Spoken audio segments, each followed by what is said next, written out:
Things off with one of the best football days of the year, the one that combines Thanksgiving food and football. And today, pretty good football. The Cowboys hosting the Colt McCoys. That would be Washington. It's a battle for supremacy in the NFC East. Dallas looking to make it 3 wins in a row as they push for a playoff spot at 5-5. Coach, a very much discussed game all week. Now that it is here, what is the key to this matchup? Well, going back and looking at the first game, Dallas has got to be kicking themselves when they look back at what they did. Ezekiel Elliott had 15 carries, barely ran the ball. They threw the ball a ton. They had the turnover on the 5-yard line late in the fourth quarter. Then they're able to come back and score, get the ball back, drive down. They're about to kick a field goal. They jump off sides. The kicker hits the crossbar. It should have gone in overtime, and they really should have won. So I think we're going to see a healthy dose of Zeke this game. That part of the equation is going to change. And to me, they figured out who they are now. Yeah, and then it's hopefully it doesn't get into a situation where if they get down, they transition back to the pass first mentality. It's going to be interesting to see how Washington handles this. I expect them to give Dallas a bunch of screens, wide receiver screens, things to slow down that pass rush. They've got to run the ball consistently, whether they're gaining yards, significant yards or not, to protect Colt and give him a chance to be successful. I'm going to go on the other side as far as the Cowboys, what I believe they're going to have to try to do. Typically, people know that, oh, man, they're going to hand it to Zeke, so they have to be able to throw the ball and be effective. I have concerns on 2 different levels. Number one, from a personal standpoint, Michael Gallup, a guy who made one of the big plays in Atlanta last week, late in the ballgame, he runs a deep comeback. Dak makes a great throw. They're able to convert a first down to be able to ultimately get in the field goal range. He had a personal tragedy. His brother committed suicide. He left the team, didn't go back to Dallas, left the team for a period of time after the Atlanta game because he's from that area of the country. So now with his overall development, I'm still concerned about Amari Cooper. I'm still waiting for that breakout game. I'm waiting for him to be able to be the deep threat, not the intermediate, not the short, but ultimately he's got to be able to live up to that first-round trade and for them to be at their absolute best. Tight ends haven't been a threat, so how do they get these 4 or 5 big chunk plays that I need out of that passing game, Nick? That's what I'm concerned about. They're going to win, and if they're going to be able to make it easier for Dak, that has to be able to happen on the outside. So that's what I'll be watching as this game plays on. This is the one spot where I disagree with you as far as the passing game goes.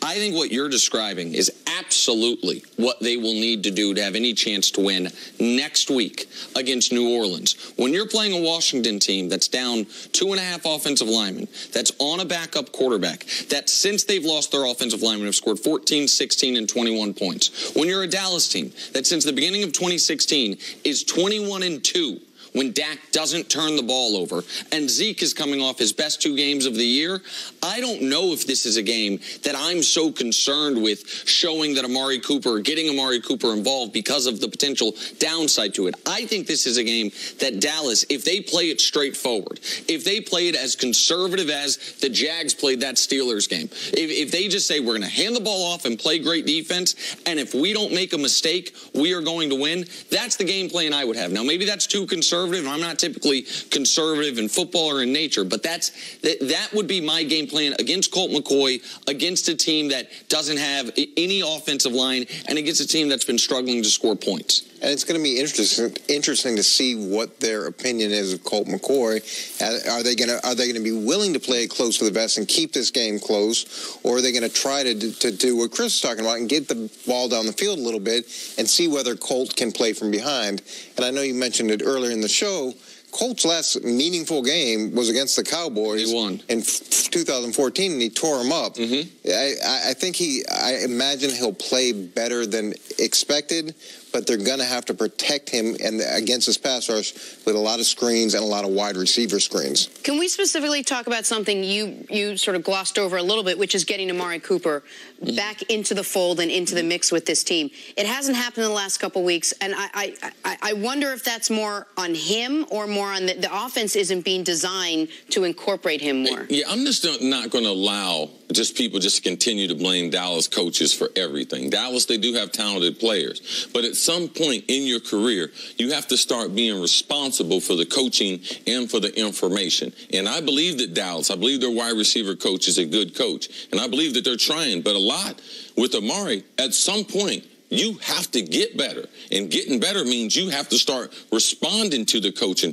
responding to them putting you in positions to be able to make plays. And you have to be able to make plays on Sundays, on Thursdays. So for me, at this point in Amari's career, I understand. I'm surprised that he's not a better wide receiver. He was one of the most talented and one of the most well-rounded wide receivers coming out of college football. He was one of the guys that was always trying to get better, not a diva, always there early, always staying late, always trying to get that edge as a wide receiver. I'm just wondering, at some point, does Amari, is he trying to do too much in trying to be too creative in running his routes compared to just being robotic like Larry Fitzgerald? If I need to run a dig, I can take 7 steps, 2 to the post, and flatten it off and not try to add a lot of flavor. When I watch this individual, I think he's trying too hard to be too creative on some of the basic routes. And look, I know Sanjay Lal personally. That's the wide receiver coach for the Cowboys.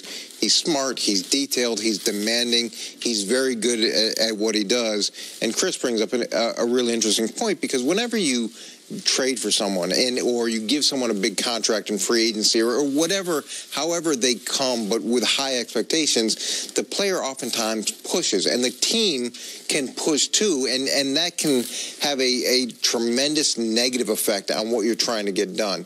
You brought him here for a reason, to be who he is, and the quicker he can be who he is and fit into that scheme, I think you're going to see that production increase, as opposed to trying to push him the ball or him pushing to do things that are outside of what's being asked. See, what part of the country is Amari Cooper from? South Florida. South Florida. Miami. And I understand he suffered an injury in high school, but there are Florida schools that wanted him to come play football for them. Yeah, he could have gone anywhere. Could have gone anywhere he wanted. Where did he choose to go to school? Alabama.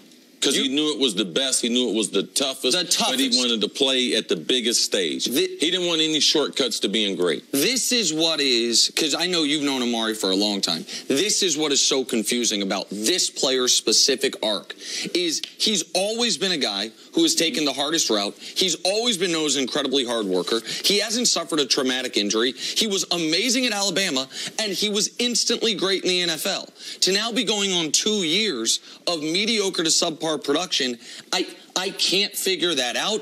And you're, of course, right on that. He's got to take some ownership for it.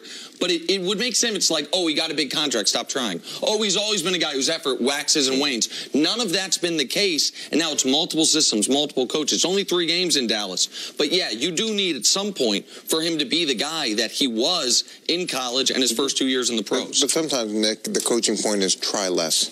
Sometimes it's try less and relax. And just by taking a step back and a breath, that's what puts you over the edge. Yes. Dallas host, like me? Yeah, like you do. There's many ways I put you all over the edge. Thank you very much. There you go. Much more First Things First right after this.